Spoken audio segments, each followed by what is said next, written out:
Hey friends, welcome to FiddleHed Fiddle Lessons. You can learn and improve any skill if you do three things. Number one, do it every day. Number two, practice well. Number three, manage your emotions.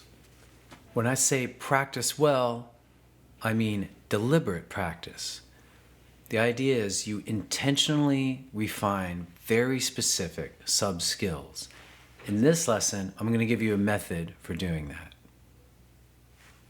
Say you're learning a general skill, like the fiddle.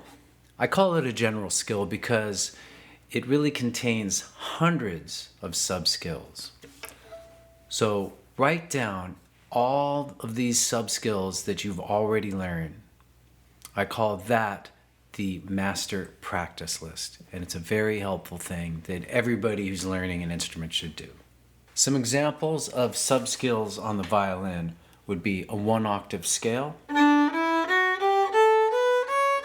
string crossing with the bow, plucking with the right hand, and playing more than one note in a bow, slurring.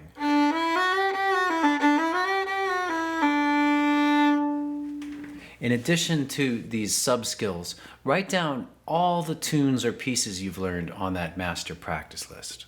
The next step is to build a skills builder chart. Draw 3 columns on a sheet of paper. Place each sub-skill into one of 3 categories: can't do yet, can do with effort, mastered. If you prefer, you could also create 3 lists in a Word or note-taking app. The can't do yet column is a bucket list of things you want to do eventually. I suggest placing things you're going to learn soon near the top. Place long-term learning goals lower on the list, things like vibrato. The can do with effort column are things that you can do, but they still need a lot of work.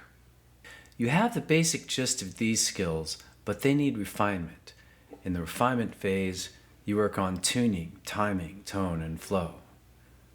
Don't let too many things pile up here. In other words, don't collect too many half-learned skills. The mastered column are skills that you've already learned to the best of your ability at that time. It may be helpful to frame these skills as incubating.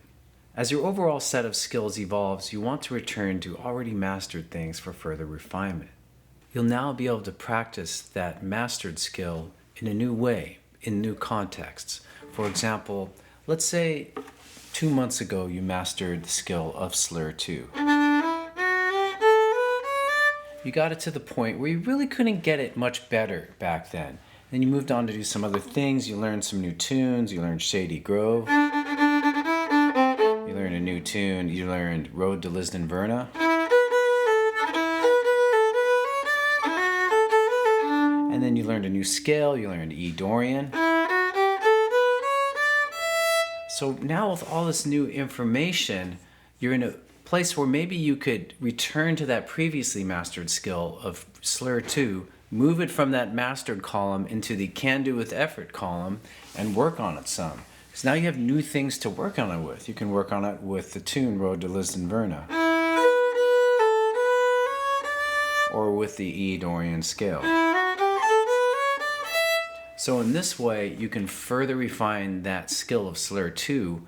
The beautiful thing is you're also improving the recently learned stuff you did, like the Road to Lisden Verna, the E Dorian scale, Shady Grove.